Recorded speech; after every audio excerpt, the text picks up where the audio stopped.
اچھا سنو۔ اس کی آواز پر نہ چاہتے ہوئے بھی وہ واپس مڑی۔ بولو، وہ ابرو اچکا کر بیزاری سے بولی تھی۔ بہت پرایا سا لگتا ہے۔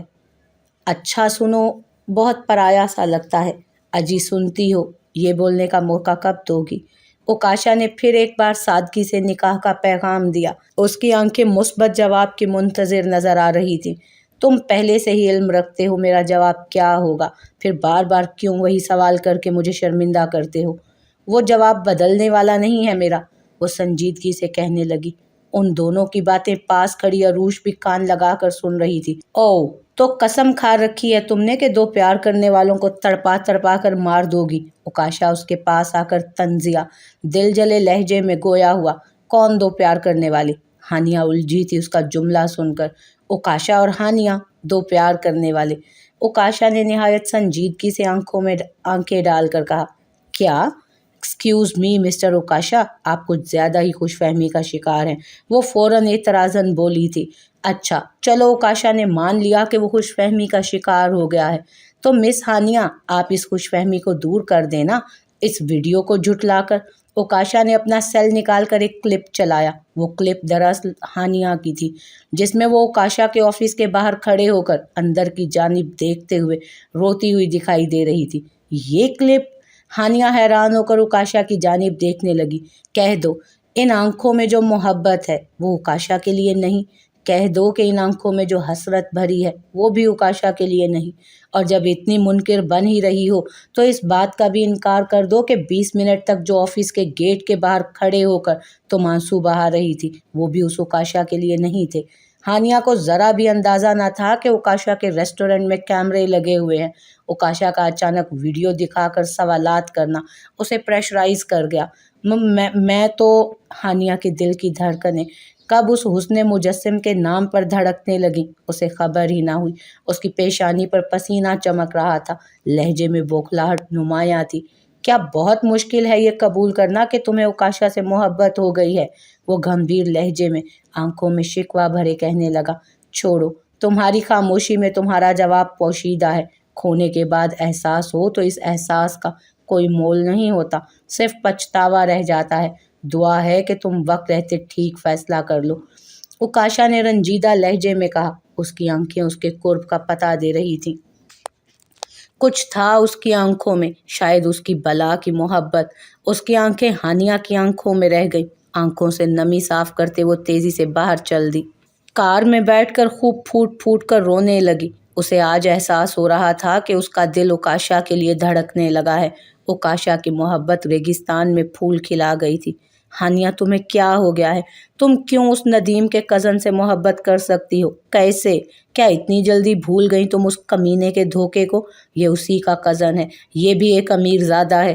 اس نے تمہارے انکار کو اپنی انا کا مسئلہ بنا لیا ہے، جیسے ندیم نے کیا۔ یہ کوئی محبت نہیں کرتا تم سے، یہ صرف اپنے نفس کی تسکین چاہتا ہے تمہیں توڑ کر۔ ہانیہ کسی صورت اوکاشا پر اعتبار کرنے کو تیار نہیں تھی۔ جس لڑکی نے محبت کے نام پر اپنی عزت کا جنازہ نکلتے دیکھا ہو، جو اتنے سالوں سے تڑپ رہی ہو، وہ کیسے یقین کر لے، وہ بھی اسی لڑکے کے کزن پر؟ دوسری جانب مجھے سمجھ نہیں آتی، میں جب بھی تمہارے ساتھ باہر آتی ہوں سلا کے ساتھ ضرور کوئی نہ کوئی حادثہ ہو جاتا ہے۔ ابریش کی جان بسی تھی سلا میں۔ وہ پریشان ہو کر راہب کو دیکھنے لگی کیونکہ وہ توجہ حاصل کرنا چاہتی ہے۔ راہب نے سنجیدگی سے کہا۔ وہ سمجھ چکا تھا سلا اپنے آپ کو تکلیف میں خود مبتلا کرتی ہے تاکہ ابریش کی توجہ حاصل کر سکے۔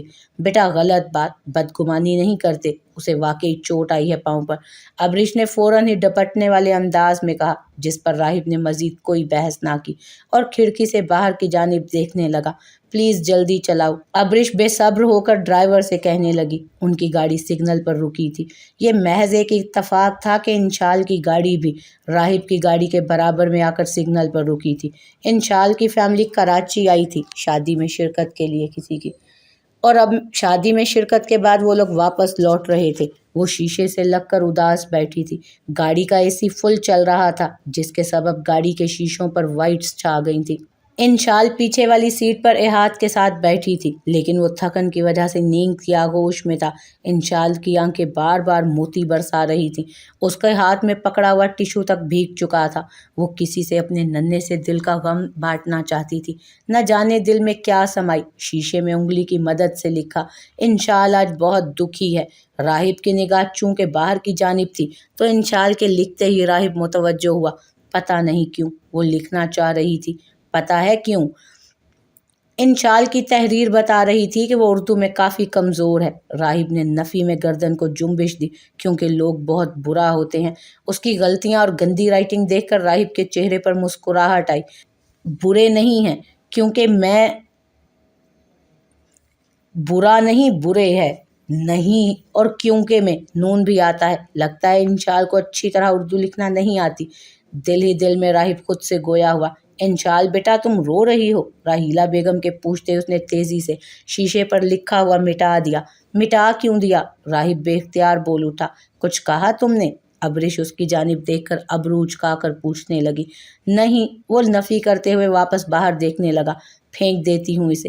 ٹیشو پورا بھیگ چکا تھا۔ اسے پھینکنے کی نیت سے جیسے ہی شیشہ نیچے اتارا، باہر چلتی ہوئی ہوا کے تیز جھونکے نے اس کی آبشار کو بکھیر دیا، جنہیں وہ کان کے پیچھے کرنے لگی۔ اس بات سے بے خبر کہ برابر والی گاڑی میں بیٹھا راہب اسی پر نگاہ ٹکائے ہوئے ہے۔ راہب اور انشال کے درمیان راحیل کی گاڑی کا کالا شیشہ حائل تھا، جس کے سبب انشال راہب کو دیکھ نہیں پائی تھی۔ انشال، راہب اسے دیکھتے ہوئے مسکرا کر کہنے لگا۔ مانا انشال سانولی سی رنگت کی مالک تھی، مگر پھر بھی راہب کے دل کو بہت پیاری لگی۔ اس کی آنکھیں ابھی بھی موتی چھلکا رہی تھیں، اب تو رونے کے سبب بھی ناک سڑ کرنے لگی۔ ان دونوں کی گاڑیاں کافی دیر تک ساتھ ساتھ چلتی رہیں۔ اس دوران انشال روتی رہی اور راہب اسے دیکھتا رہا۔ بتایا نہیں لوگ برے کیوں ہیں؟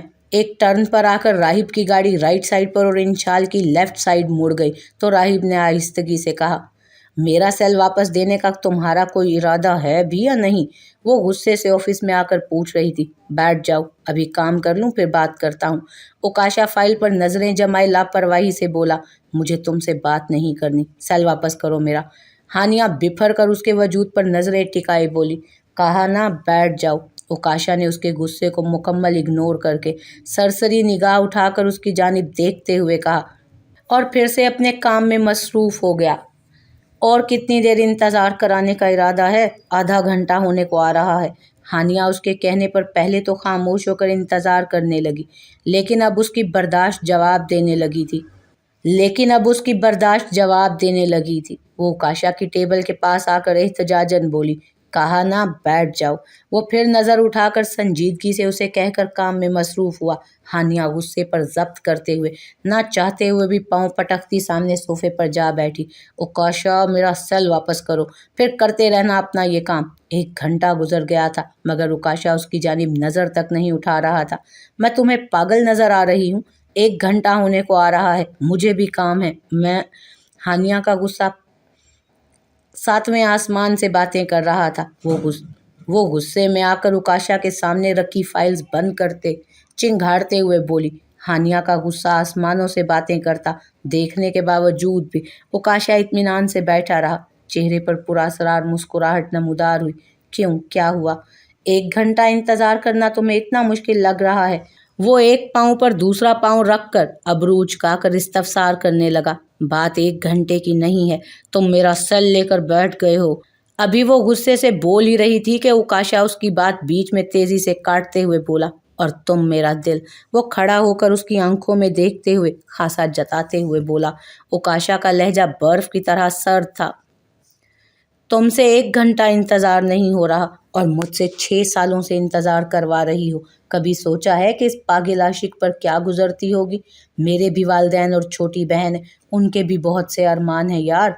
میری موم تھکتی نہیں مجھے لڑکیوں کی تصویریں دکھا دکھا کر، اس امید میں کہ شاید مجھے کوئی پسند آ جائے اور یہ اوکاشا تمہارا پیچھا چھوڑ دے۔ میرے ڈیڈ اکثر ایک ہی خواہش کا اظہار کرتے ہیں کہ وہ مجھے دلہا بنتے دیکھنا چاہتے ہیں۔ میں تھک گیا ہوں انہیں ٹال ٹال کر۔ تمہیں آخر کیوں ترس نہیں آتا مجھ پر؟ اتنی سخت کیوں بن چکی ہو تم؟ اوکاشا کی آنکھیں سرخ انگارے کی مانند لال تھیں، لہجہ روحان سی لگ رہا تھا کہ بس ابھی رونے کو ہوگا۔ تو کر لو شادی، کس نے روکا ہے تمہیں؟ اپنی ضد کو سائڈ پر رکھ دو۔ ہانیہ کا جواب سن کر وہ الجھا تھا۔ ضد؟ کون سی ضد جسے تم محبت کا نام دے رہے ہو؟ اصل میں ضد ہے وہ تمہاری مجھے حاصل کرنے کی۔ تم امیر زادوں سے برداشت نہیں ہوتا نا کہ کوئی تمہیں انکار کر دے۔ تم بھی ندیم جیسے ہو، وہ بھی ایسے ہی محبت کا دعوے دار بن کر میرے ارد گرد گھوما کرتا تھا۔ جیسے ہی مجھے توڑ دیا اسے سکون آ گیا، مجھے ایک ٹیشو پیپر کی طرح استعمال کر کے پھینک دیا اس نے۔ میری اولاد نہ جانے کس حال میں ہے آج۔ تمہیں لگتا ہے میں اتنا بڑا دھوکہ کھانے کے بعد پھر سے اس محبت کے جال میں پھنس جاؤں گی؟ ہانیہ کے جملے نشتر سے زیادہ دل خراش محسوس ہو رہے تھے۔ ضد کا لفظ اوکاشا کو اپنی بے پناہ پاکیزہ محبت کی توہین محسوس ہوا، اس کا خون کھول گیا۔ ضد نہیں ہو تم اوکاشا کی، اگر ضد ہوتی نا تو کب کی حاصل کر چکا ہوتا تمہیں۔ تم شاید جانتی نہیں ہو کتنا آسان ہے میرے لیے مس ہانیہ۔ ضد میں لوگ صرف جسم کی آرزو رکھتے ہیں، مگر اوکاشا نے ہمیشہ تمہاری پاکیزہ روح کی تمنا کی ہے۔ وہ ہانیہ کا بازو پکڑ کر جھنجھوڑتے ہوئے قرب بھرے لہجے میں بولا، اور وہ ایک ایک لفظ چبا چبا کر ادا کر رہا تھا۔ اوکاشا نے تمہیں ہمیشہ اپنی عزت بنانے کی آرزو رکھی ہے۔ میرے والدین تک رشتہ لے کر آئے ہیں تمہارے گھر، اور کیا کروں جو تمہیں یقین آئے کہ یہ الو کا پٹھا محبت میں گرفتار ہے تمہاری، تبھی ہمیشہ کے لیے تمہیں اپنی عزت بنانا چاہتا ہے۔ اس نے ایک جھٹکے سے بازو چھوڑ دیا، شکوے بھری نگاہ سے تکتے ایک قدم پیچھے ہٹ کر اپنا سر پکڑنے لگا۔ وہ اب تھک چکا تھا ہانیہ کو اپنی سچی محبت کا یقین دلا دلا کر۔ یہ لیں آپ کا سیل۔ سوری مس ہانیہ، آپ کا 1 گھنٹہ ویٹ کروا کر آپ کو۔ میں جانتا ہوں آپ کے وقت کی اہمیت۔ ہانیہ کی خاموشی اوکاشا کا دل جلا رہی تھی۔ وہ پینٹ سے سیل نکال کر ٹیبل پر بے دلی سے رکھ کر واپس اپنی چیئر پر بیٹھ کر فائلز کھولنے لگا۔ ہانیہ خاموشی سے اپنا سیل اٹھا کر چلی گئی۔ وہ اس لڑکی کی ستم گری پر ماتم کرتا رہ گیا جسے اس کی بے پناہ محبت صرف ایک امیر زادے کی ضد لگ رہی تھی۔ پوری رات جاگنے کے بعد ابھی کچھ ہی دیر ہوئی تھی کہ اسے نیند نے اپنی آغوش میں لے لیا۔ اس دل جلے عاشق کو سکون محسوس ہوا۔ وہ کچی پکی نیند میں سیل کے رنگ ہونے پر آنکھ مسلتے اٹھ بیٹھا۔ ہلو، دوسری جانب خاموشی چھائی رہی۔ یار، بات نہیں کرنی ہوتی تو کال کیوں کرتے ہو؟ 2-3 بار پوچھنے کے باوجود دوسری جانب ابھی بھی خاموشی تھی۔ اوکاشا جواب نہ ملنے پر جھنجھلا کر کہنے لگا۔ اوکاشا نے کال کاٹ دی۔ لیٹ کر جیسے ہی آنکھیں بند کی، ذہن نے تیزی سے کام کیا۔ ہانیہ، مائی وائف، کہتا ہوا برق رفتاری سے اٹھ بیٹھا۔ کال بیک کی اس نمبر پر۔ سوری، میرے پاس تمہارا نمبر سیو نہیں تھا۔ اوکاشا کو پورا یقین تھا کہ یہ خاموش پرسنالٹی ہانیہ ہی ہے۔ وہ سر اس بات میں ہلانے لگی۔ کیا اپنے والدین کو ایک بار پھر سے بھیج سکتے ہو میرے گھر؟ 2-3 منٹ کی خاموشی کے بعد اس نے لچکدار انداز میں پوچھا۔ اس کا سوال اوکاشا کے ہوش اڑا گیا۔ وہ اپنے کان میں انگلی ڈال کر ہلانے لگا۔ سوری، ایک بار پھر کہو۔ مجھے لگ رہا ہے کہ تم جو کچھ بول رہی ہو اور جو کچھ میں سن رہا ہوں وہ ایک خواب ہے۔ وہ بے یقینی کی کیفیت میں گرفتار تھا۔ میں نے کہا کہ کیا تم اپنے والدین کو دوبارہ لا سکتے ہو میرے گھر؟ ہانیہ نے دھیمے سے استفسار کیا۔ اللہ تیرا شکر، تو نے اس ظالم کے دل میں میرے لیے نرمی ڈالی، ورنہ میں تو نا امید ہی ہو گیا تھا۔ مالک تیرا شکر، تیرا اوکاشا نا امید ہو گیا تھا۔ میں سوچنے لگا تھا کہ حلال کا راستہ بہت مشکل ہے، پر تو نے میری سن لی۔ میرے پاس الفاظ نہیں ہیں اپنے جذبات بیان کرنے کو۔ مالک تیرا یہ گناہ گار بندہ بہت شکر گزار ہے تیرا، اتنا کہ اس کے پاس الفاظ نہیں۔ ہانیہ کا سوال سنتے ہی اس نے سیل سینے سے لگا لیا، شکر کے سجدے آنکھوں سے ادا کرنے لگا۔ وہ ایک لڑکا ہو کر رو رہا تھا، اپنے خدا کا شکر ادا کرتے ہوئے بلک بلک کر کہنے لگا کہ اس کے پاس الفاظ نہیں ہیں جن سے وہ اپنے رب کا شکر ادا کر سکے۔ اس نے اسے اس کی سچی محبت عطا کی تھی، مگر ایک سوال تھا جو ذہن میں ابھی بھی اٹک رہا تھا۔ وہ تھا ہانیہ کا یوں اچانک راضی ہو جانا۔ وہ نہیں جانتا تھا کہ اس کا کہا آخری جملہ مقابل کے دل کو لگ گیا تھا۔ تمہیں میں ہمیشہ کے لیے اپنی عزت بنانا چاہتا ہوں۔ دل کو وہ جملہ ایسا لگا تھا کہ وہ بھی پوری رات نہ سو سکی۔ سورج کی کرنوں کے پھیلتے ہی اس نے اوکاشا کو کال ملا دی تھی۔ یہ کیا کر رہے ہیں آپ؟ گھر کے پیپرز کیوں نکال کر بیٹھے ہیں؟ ردا بیگم جب کمرے میں داخل ہوئی اور اپنے شوہر کو گھر کے کاغذات پکڑے دیکھ تجسس سے استفسار کرنے لگی۔ سوچ رہا ہوں کہ گھر بیچ دوں، اتنے امیروں میں جائے گی میری بیٹی، اس کا جہیز بھی تو پھر ویسا ہی ہونا چاہیے نا، پر ہمارے پاس تو صرف یہی ایک چھت ہے، اسے بیچ دیں گے تو خود بڑھاپے میں کہاں جائیں گے؟ ردا بیگم پریشان ہو کر بولی، ہم کرائے پر مکان لے لیں گے 2 کمروں کا، یہ 4 کمروں کا مکان ہم 2 میاں بیوی کے لیے ویسے بھی بہت بڑا ہے، میں نہیں چاہتا کہ میری بیٹی کو اس کے ساس سسر آگے چل کر تانے دیں۔ ہانیہ کے والد اپنی بیٹی کے جہیز کے لیے اپنا گھر تک بیچنے کی سوچ رہے تھے۔ ہاں چلیں ٹھیک ہے، مگر وہ لوگ بہت ہی امیر ہیں، بارات اور دیگر رسموں میں بھی بہت خرچہ ہوگا، ان کے ساتھ آنے والے مہمان بھی انہی جتنے امیر ہوں گے، ہمارے معمولی پکوان سینٹرز کے کھانے انہیں پسند نہیں آئیں گے، ان کے لیے VIP انتظام کروانا پڑے گا۔ ردا بیگم فکر مند ہوئی۔ ہانیہ کے قدم اپنے والدین کی باتیں سن کر دروازے پر ہی رک گئے، وہ بھی ان کی باتیں سن کر پریشان ہو اپنے کمرے میں واپس چلی آئی۔ امی میں آ جاؤں؟ ہانیہ ہاتھ میں چیک پکڑے کمرے میں آنے کی اجازت مانگ رہی تھی۔ ہاں بیٹا آ جاؤ۔ ردا بیگم نے اسے دیکھتے ہی اپنے شوہر کو گھر کے کاغذات چھپانے کا اشارہ کیا۔ انہوں نے فوراً کاغذات تکیے کے نیچے رکھ لیے۔ میرے پاس زیادہ پیسے تو نہیں ہیں، بس اتنے سے ہی ہیں۔ ہانیہ نظریں جھکائے چیک اپنی ماں کو پکڑاتے ہوئے بولی، بیٹا یہ تمہارے ہیں۔ ردا بیگم نے فوراً چیک واپس کیا اسے۔ ابو پلیز لے لیں، میں جانتی ہوں یہ بہت کم ہے، مگر مجھے خوشی ہوگی کہ میں آپ کے بوجھ کو تھوڑا سا تو کم کر سکتی ہوں۔ اب ہانیہ اپنے والد کے پاس آ کر ان کے ہاتھ پر اپنا ہاتھ رکھتی منتی انداز میں کہنے لگی، نہیں میرے بچے، یہ تمہارے ہیں اور تمہیں فکر کرنے کی ضرورت نہیں ہے۔ جب سے تم پیدا ہوئی ہو تمہارے بوڑھے باپ نے ایک ہی تو خواب دیکھا ہے، تمہاری دھوم دھام سے شادی کرنے کا۔ اب اس غریب باپ سے یہ حق تو نہ چھینو نا تم، یہ پیسہ نا تم اپنے پاس رکھو۔ انہوں نے بہت محبت سے ہانیہ سے کہا۔ ہانیہ کی آنکھیں بھر آئی تھیں، وہ اپنے والد کا مان نہیں توڑنا چاہتی تھی، مگر ان کا گھر بیچ کر شادی کرنا یہ بھی اسے کسی صورت قبول نہ تھا۔ ابو میں آپ کا بیٹا ہوں اور سمجھیں یہ پیسے آپ کا بیٹا دے رہا ہے، اسے قبول کر لیں پلیز، ورنہ میں یہ سمجھوں گی کہ آپ نے کبھی مجھے بیٹا مانا ہی نہیں۔ وہ رونے والی شکل بنا کر بولی۔ ہانیہ کے بہت اصرار پر اس کے والد راضی ہو گئے ہانیہ کے پیسے لینے پر۔ بیٹا تمہارے باپ کو فخر ہے تم پر، اللہ تم جیسی بیٹی سب کو دے۔ انہوں نے ہانیہ کی پیشانی کا بوسہ لیتے فخریہ انداز میں کہا۔ ان کے کہے الفاظ ہانیہ کی آنکھیں نم کر گئے۔ اس لمحے ہانیہ کا چہرہ کھل اٹھا تھا۔ ابھی ہانیہ مزید کچھ کہتی اس سے پہلے ہانیہ کے والد کے سیل پر اوکاشا کے والد کی کال آئی۔ انہوں نے بتایا کہ اوکاشا نکاح کی مقدس سنت مدینے میں ادا کرنا چاہتا ہے۔ اوکاشا کی دلی خواہش سن کر ہانیہ کے آنسو جھرجھر بہنے لگے۔ وہ روتے ہوئے اپنے کمرے میں چلی آئی۔ یا اللہ، کہاں میں گناہ گار وجود اور کہاں وہ مقدس مقام، کہاں میں بد کردار اور کہاں تیرا پاکیزہ بندہ۔ مالک، تیری بندی تیری عطاؤں پر اش اش کر اٹھی ہے۔ مالک تو نے مجھے بن مانگے مانو سب کچھ دے دیا، بس اب مجھے میرے بیٹے سے بھی ملوا دے، مجھے اس سے معافی مانگنی ہے۔ وہ پانی سے زیادہ آنسوؤں سے وضو کر کے آئی تھی، آنکھوں سے بہنے والے آنسو ایک لمحے کے لیے بھی رکنے کو تیار نہ تھے۔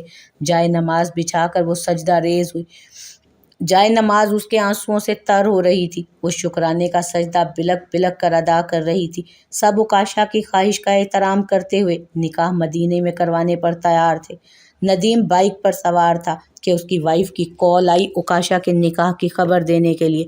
شکر ہے آخرکار اس نے شادی کی حامی تو بھری، ویسے وہ خوش نصیب کون ہے؟ ندیم مسکراتے ہوئے بڑے اشتیاق سے پوچھنے لگا۔ شاید ہانیہ، ہاں ہانیہ نام ہے لڑکی کا، بس ہانیہ کا نام سننا تھا۔ ندیم کو لگا کہ اس کے سر پر جیسے بوم پھٹا ہو، شوق کے مارے اس کا ذہن مفلوج ہوا۔ وہ اس قدر شوق میں تھا کہ اسے سامنے سے آنے والی بائک نظر ہی نہ آئی، جس کے نتیجے میں سامنے والی بائک سے جا ٹکرایا اور اگلے ہی لمحے وہ اپنی بائک سمیت زمین بوس پڑا تھا۔